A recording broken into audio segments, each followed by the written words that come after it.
Magandang araw sa lahat, welcome po ulit dito sa ating channel ang Biyahe y Komida. Maraming salamat sa lahat ng nag-subscribe indeed.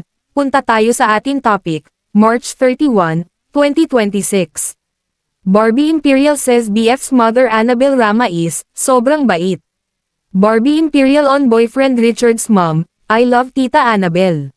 Kinumpirma ni Barbie Imperial, 27, na maganda ang relasyon niya kay Annabel Rama, ina ng boyfriend niyang si Richard Gutierrez, 42. Kilalang Mata Ray at prangka si Annabel sa mga taong hindi nito gusto. Pero kay Barbie, sobrang generous daw ng celebrity mom. Nakapanayam ng Pep.ph, Philippine Entertainment Portal, si Barbie sa sidelines ng presscon ng Blood vs. Duty, na ginanap sa Dolphy Theater sa ABS-CBN compound noong March 27, 2026. Dito ay proud na pinakita ni Barbie ang malaking diamond ring at diamond earrings na iniregalo raw sa kanya ng ina ng kasintahan. I love Tita Annabel, bungad ni Barbie. Sabay turo niya sa suot niyang diamond ring, eto, bigay niya ito. Pati ito, turo niya sa kanyang suot na earrings. Pagpapatuloy ni Barbie, nung birthday ko, binigyan niya ako ng ring. Sobrang bait ni Tita Annabel. She's very generous, very sweet, very malambing. Bukas na ngayon sina Barbie at Richard sa kanilang relasyon. Nang tanungin ang dynamics nilang magkasintahan, ibinahagi ni Barbie na nahawaan na raw niya ng pagiging makulit ang aktor. Lahad ng kapamilya actress, super tahimik, si Richard. Actually, tahimik siya nung nakilala ko siya. Pero ang kulit ko kasi. Kung saan man ako natutuwa, saan ako tumatawa, sineshare ko sa kanya. Parang nabigay ko na yung energy sa kanya, ang kulit niya na rin. Nahawaan ko na ng energy.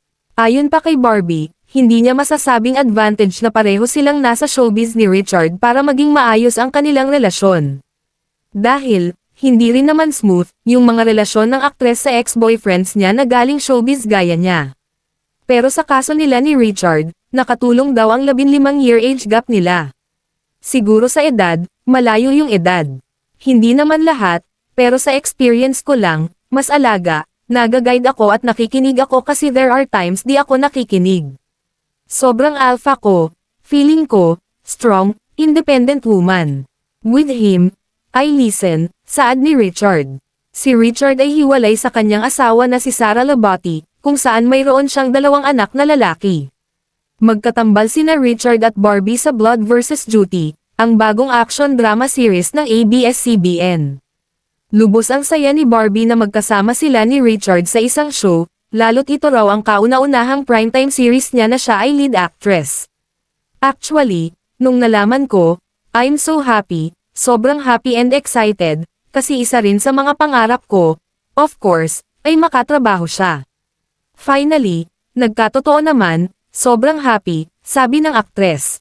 Kung ang ibang showbiz couples ay nagkakaproblema kapag magkasama sa isang proyekto, sa kaso raw ni na Barbie at Richard ay hindi issue ito. Saad ni Barbie, so far, wala pa namang conflict. But I think naman yung mga conflict, part na siya ng mga relasyon.